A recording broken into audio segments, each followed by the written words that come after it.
For many years, the mystery of the mind has mystified humans. Have we unlocked its full potential? What are the true capabilities of the mind? As such, when an ability such as ESP, extrasensory perception, is discovered, another complicated and mind-numbing chapter is added to the complex mystery of the mind.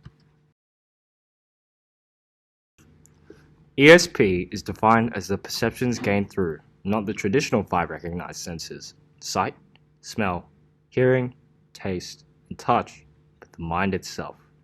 More commonly referred to as the sixth sense, it can provide individuals with information originating from the present, past, and future, as it appears to originate in a second or alternate reality. It was first used by a British explorer named Sir Richard Burton in 1870, but only rose in popularity from the actions of a man called Joseph Banks Rhine in the 1930s. Users and believers of this extrasensory perception swear they have the innate ability to gain information to things logically unable to be known, like the future and a parallel universe. But how much truth does this extrasensory perception really hold? ESP is closely linked to both pseudoscience and parapsychology. Pseudoscience involves beliefs, theories, and practices that have been considered scientific, but have no physical or scientific evidence, meaning they were scientifically disapproved, and they couldn't be tested or they just had too little evidence to support them. And parapsychology is a study of the mental phenomena. ESP is broken down into many sections, but the main ones include telepathy, the ability to read other people's minds and thoughts; clairvoyance, the ability to see events or objects happening beyond normal sensations; precognition, the ability to see the future; retrocognition, the ability to see in the distant past; and mediumship, the ability to channel dead spirits. ESP has understandably had controversy clouding its existence around for many centuries. Who could believe such an inhumane ability exists? The study of ESP has caused great amounts of debate and controversy around the world between many researchers, many of whom have conducted various experiments to prove the existence of ESP.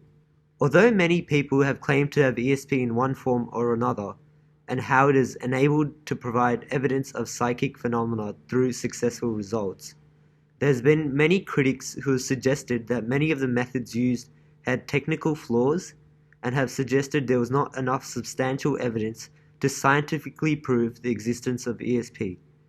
In combination with fraudulent psychics, the credibility of the existence of ESP is one that needs to be answered.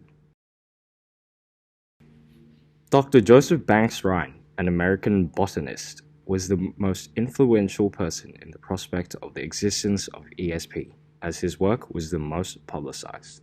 He is considered to be the father of parapsychology, and in the 1900s, he wanted to validate parapsychology and began working with his wife Louisa and Professor William McDougall at Duke University in 1927. Rhine's experiments were published later in 1934 in a monograph entitled Extrasensory Perception, which summarized results from his experiments dating back to its start in 1927. One of Rhine's most famous experiments in Duke University was with a man named Carl Zener. They tested the abilities of telepathy, clairvoyance, and precognition using these special design cards called Zener cards. These Zener cards were about the size of playing cards. These cards were composed of decks of 25 cards, with each card having one of 5 symbols: a cross, star, wavy line, circle, and square. The use of the cards was designed to reduce chance expectation to the manner of exact calculations to reduce biased data. The experiment involved the experimenter and participant sitting opposite of each other on the table. On the table lay the Zener cards itself and a record book. Firstly, the Zener cards would be handed to the participant and they would be allowed to shuffle them. Then the cards were placed down and the participant would try to guess which card from the deck would be turned up next. The correct guess was called a hit, as there was a 1 in 5 chance of hitting the correct card. Anything significantly higher than an average 20% hit in the long run after many trials would indicate a possible ESP condition. Although the experiments showed successful results, many skeptics questioned the credibility of the results, as they suggested there were many flaws in the experiment. such as uncontrolled lab conditions, the receiver being able to shuffle the cards, and overall a poorly developed and flawed experiment.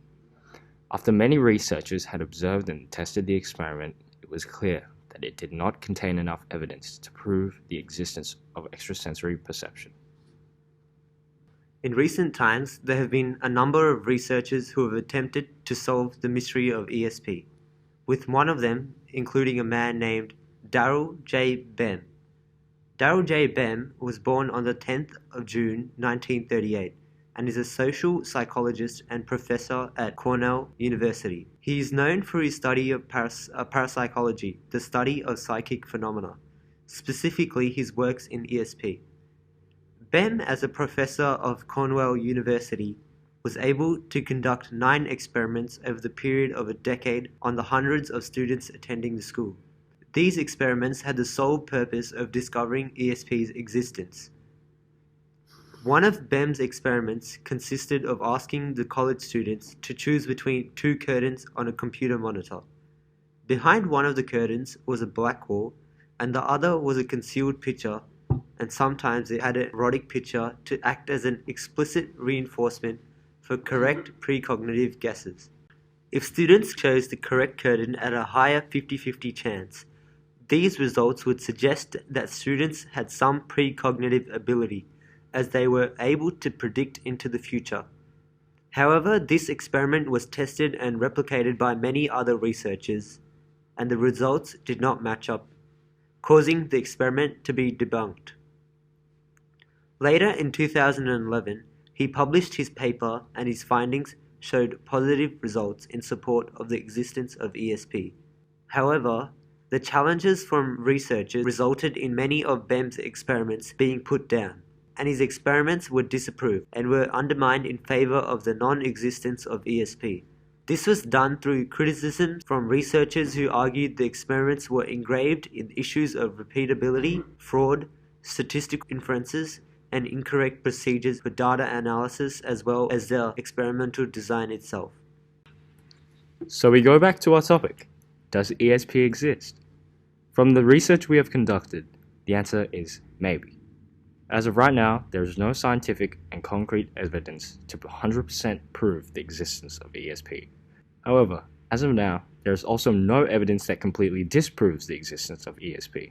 Researchers all around the world, from different universities and institutions, are still trying to prove the existence of ESP. And there are many people who still believe in ESP and its powers. The existence of ESP will certainly be answered in the near future.